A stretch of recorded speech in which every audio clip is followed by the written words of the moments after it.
everyone. This is Jamali, and I'm going to talk to you about trends in grammar teaching research. So, the trending grammar research has established a few things about grammar. First, that traditional grammar instruction strongly focuses on rules and controlled practice. However, cognitive science shows that this method is not the best means to acquire a language. Research also shows that students need a variety of strategies like reading, writing, and speaking in order to practice grammar. Um, Research has found that ESL students find it difficult to apply the grammar that they've already learned to their own reading and writing, even if they know the rules already.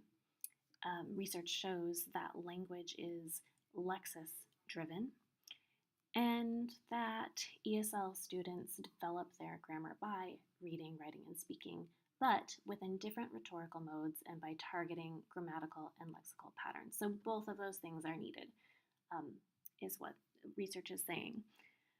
So many of the conclusions that seem to have been drawn point toward teaching select aspects of grammar across multiple discourse styles. So whether that's like academic reading or journaling for writing or using communities of practice to speak in, that all teaching grammar across these styles are needed rather than teaching a static grammar for all discourse styles.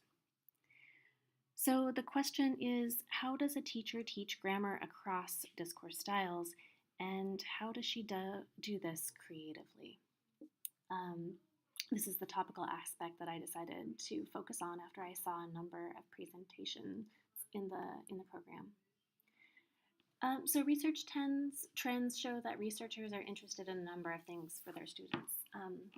They want their students to create narratives, manipulate and experiment with language, use games with narratives, translate text into objects and visuals, and this is what research is calling grammar in context, doing all of these things, and also doing grammar.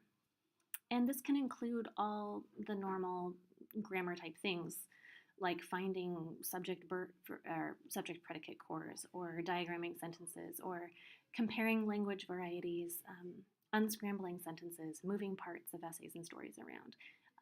So we can do all of these things and we can be creative. Martha Koln says that the conscious knowledge of grammar through these kinds of activities gives students confidence to appreciate their own linguistic expertise. She said, all this is play in the sense that it is free of the burden of the student's final judgment and helps students gain fluency, flexibility, and precision. So my question was, why do these creative tasks work? Like, what about them works? And here are some of the reasons mentioned in the conference programs. That compensation strategies use creative and often imaginative ways of expression, that learners need these until they actually master the language. They say that motivation is huge when it comes to creative activities, that students are motivated, inspired, and challenged if they can create something of value and of purpose. That creative activities help students' self-esteem, and that creative thinking is an important skill in real life, that it's part of our survival strategies and a force behind personal growth and development and learning. Okay, so the big question is, what might these tasks look like? It's a good question.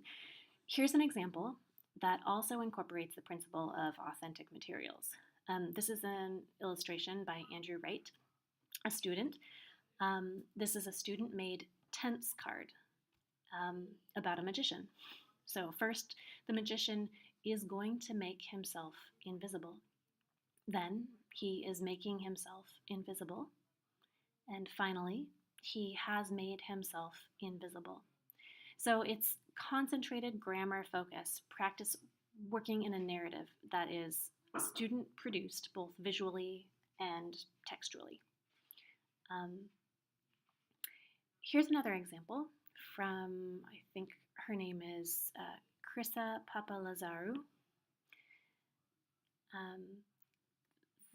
This instructor started with a picture of Picasso's Guernica. So She used this as source material for her students, and they ended up making a concept map. The whole group of ESL students generated, along with the teacher, collaboratively this concept map. And here were the steps involved. The teacher started with Guernica and then asked the students to do this first alone, and then they shared their phrases and their words, and then they just made this map collaboratively. And the routine is useful in generating descriptive language, probably before a writing activity. It was used when introducing students to the theme of war and peace. It brings me to why did I choose this topical research trend in grammar research? I guess ultimately I think that language is a creative act.